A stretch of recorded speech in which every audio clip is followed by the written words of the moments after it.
simba ka ng simba, di ba? Dasal ka ng dasal. As bastos kang animal ka. Alam mo, yung pagdadasal mo, sana sinasamahan mo ng magandang ugali.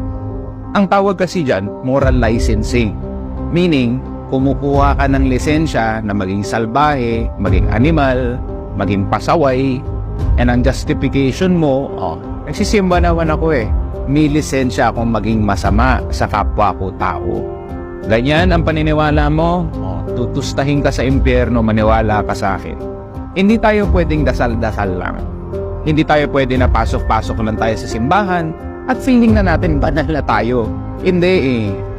Para maging banal para maging mabuti ka, maging align ka sa turo ng Diyos, you do it through showing it by your action.